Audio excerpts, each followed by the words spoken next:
Australian authorities say the mass shooting that killed 15 people at a Hanukkah celebration on Sydney's Bondi Beach highlights the continued global reach of extremist ideology, even far from traditional conflict zones.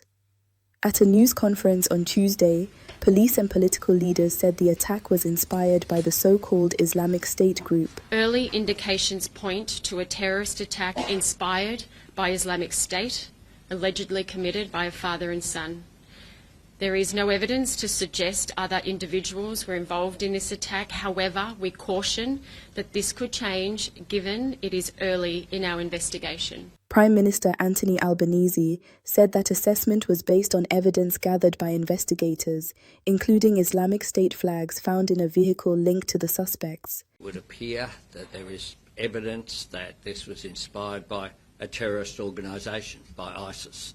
Now, some of the evidence which is being procured, including the presence of Islamic State flags in the vehicle that has been seized, are a part of that.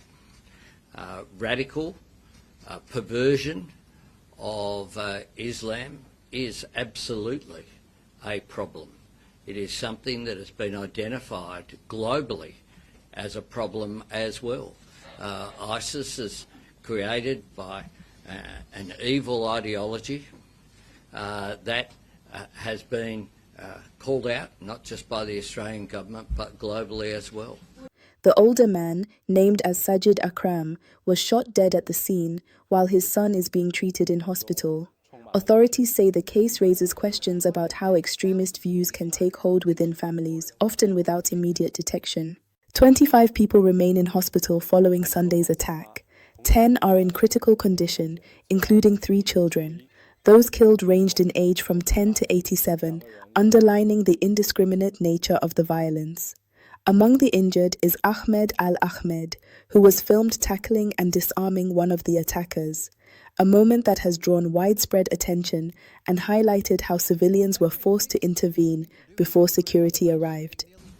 Earlier today, I met with Australian hero Ahmed Al-Ahmed and his family. I met his mum and dad who are visiting him here, as well as other relatives at St George Hospital.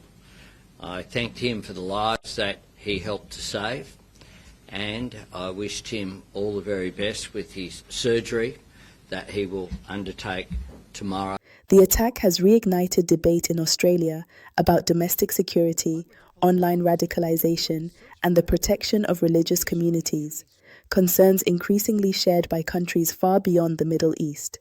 If we had our time again, of course we would do things differently. And part of our response with the Jewish community and the people of New South Wales through Operation Shelter, working closely with the CSG, who are responsible for security in the Jewish community, is to ensure that we can work with them in the future. I can't take back Sunday, nobody can. But what we can do is ensure that in the future we are putting security in place so that we rebuild trust with the Jewish community. One aspect of gun law reform that is absolutely essential in New South Wales, and it will be controversial, is for police to use criminal intelligence, not just a criminal record, in determining whether someone should keep a gun licence or even be granted a gun licence in this state. And what I'm trying to say is, if we can craft a law that the police commissioner can say, I've got concerns about this person, I don't want them having access to a gun, notwithstanding the fact that they don't have a criminal record, that's the kind of legislation that we want to see in New South Wales. 刚刚我也看到有一对情侣，他们是来悼念不幸在这次恐怖袭击当中遇难的朋友。